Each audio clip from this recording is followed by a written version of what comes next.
Praise the Lord. கர்த்தருக்கு ஸ்தோத்திரம். ஆண்டவராகிய இயேசு நாமத்திலே உங்களை யாவரையும் வாழ்த்தி ஆசீர்வதிக்கிறேன். நீங்கள் ஆசீர்வாதமாக இருப்பீர்களாக. இந்த நாளிலேயும் தேவனுடைய பரிசுத்த சமூகத்தில் வந்திருக்கிற நம்மை கர்த்தர் ஆசீர்வதிக்க சித்தமுள்ளவராக இருக்கிறார். இன்றைக்கும் ஒரு வேத பகுதியை வாசிப்ப யாவர் அறிந்த ஒரு வேத பகுதி 2 நாளாகவும் 7ஆம் அதிகாரம் 14ஆம் வசனத்தை நான் வாசிக்கிறேன். என் நாமம் தரிக்கப்பட்ட என் ஜனங்கள் தங்களை தாழ்த்தி ஜெபம் பண்ணி என் முகத்தை தேடி தங்கள் பொல்லாத வழிகளை விட்டு திரும்பினால் அப்பொழுது பரலோகத்தில் இருக்கிற நான் கேட்டு அவர்கள் பாவத்தை மன்னித்து அவர்கள் தேசத்துக்கு சேமத்தை கொடுப்பேன் என்று சொல்லியிருக்கிறார் ஆண்டவராகிய தேவன்.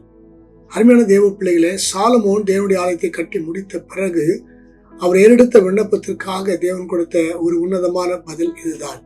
இங்கே நாம் கவனிக்க வேண்டிய ஒரு காரியம் என்ன,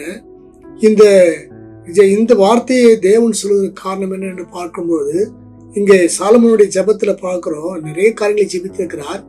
அதுல ஆண்டவராகிய தேவன் ஞாபகப்படுத்துகிறார், நான் மழை 13ஆம் வசனம், நான் மழை இல்லாதபடிக்கு வானத்தை அடைத்து அல்லது தேசத்தை அழிக்க வெட்டுக்கிளிகளுக்கு கட்டளையிட்டு அல்லது என் ஜனத்திற்குள் கொள்ளை நோயை அனுப்பும் போது என்று சொல்லுகிறார். இந்த சந்தர்ப்பத்தில் தான் அவருடைய நாமம் தரிக்கப்பட்ட ஜனங்கள் என்ன செய்ய வேண்டும் என்று கீழே சொல்லியிருக்கிறார். அருமையான தேவ பிள்ளைகளை, இப்பொழுது நாம் மேலே வாசித்த வேத பகுதியில வெட்டுக்கிளிகள், அதாவது தேசத்தை அழிக்கும்படிக்காக வருகிறான் வெட்டுக்கிளிகள் என்று சொல்லியிருக்கிறார். இன்றைக்கு வெட்டுக்கிளிகளை போன்றதான மிசைல்ஸ் மற்றதான இந்த ட்ரோன் இந்த மாதிரி காரியங்கள்லாம் வந்து தேசங்களை அழித்து கொண்டிருக்கிறதை நாம் பார்க்கிறோம். இந்த சந்தர்ப்பத்தில் நாம் செய்ய வேண்டிய காரியம் என்ன என்று பார்க்கும்போது, நம்மை முதலாவது தேவனுடைய பரிசுத்த சமூகத்தில் தாழ்த்த வேண்டும். தாழ்த்தி 2வது ஜெபம் பண்ண வேண்டும். தேவ சமூகத்தில் இப்படிப்பட்ட சூழ்நிலை மத்தியில இக்கட்டான நேரங்களில நாம் செய்ய வேண்டிய காரியம் என்ன, ஜெபம் பண்ண வேண்டும். ஜெபம் பண்ணி அவருடைய முகத்தை தேட வேண்டும். நாம் அடைக்கலத்தை தேடி ஓடுவதை காட்டிலும் ஆண்டவராகிய தேவனுடைய முகத்தை நாம் தேட வேண்டும். தேடி தங்கள் பொல்லாத வழிகளை விட்டு திரும்பினால் என்று சொல்லுகிறார் ஆண்டவராகிய தேவன். அருமையான தேவ பிள்ளைகளை, இன்றைக்கு அநேகருடைய வாழ்க்கையில பார்க்கும்போது பொல்லாத வழிகள் ஏராளமாய் காணப்படுகிறது. இது நிமித்தமாக தான் இப்படிப்பட்ட பிரச்சனைகளை சந்திக்கிறோம், போராட்டங்களை சந்திக்கிறோம். ஆனால் நாம் பொல்லாத வழிகளை விட்டு என்ன செய்ய வேண்டுமா, விட்டு திரும்பினால், நாம் திரும்ப வேண்டியது அவசியமாக இருக்கிறது. நாம் திரும்பினால் அப்பொழுது ஆண்டவராகிய தேவன் என்ன செய்கிறாரா, பரலோகத்தில் இருக்கிற அவர் சொல்லுகிறார், நான் கேட்பேன், உங்களுடைய ஜெபத்தை விண்ணப்பத்தை கேட்பேன். நீங்கள் தாழ்த்தும் போது, உங்களுடைய பாவங்களை விட்டு விலகும் போது நான் ஜெபத்தை கேட்டு உங்களுடைய முதலாவது பாவத்தை நான் மன்னிப்பேன்.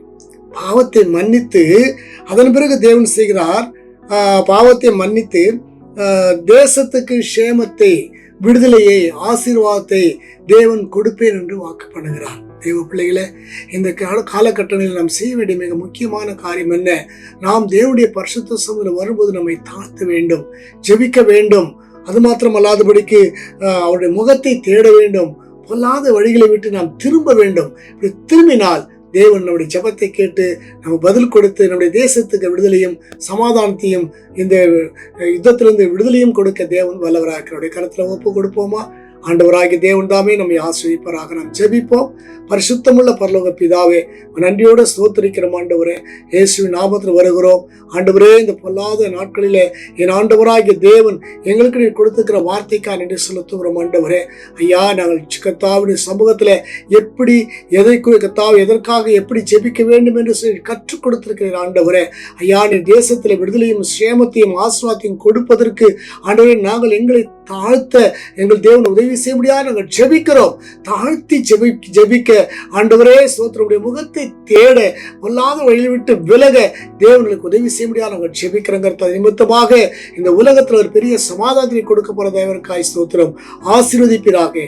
இயேசுவின் நாமத்தில் வேண்டிக் கொள்கிறோம் பரிசுத்தமுள்ள பரலோக பிதாவே. ஆமேன், ஆமேன். கர்த்தர் உங்களை ஆசீர்வதிப்பாராக. God bless you.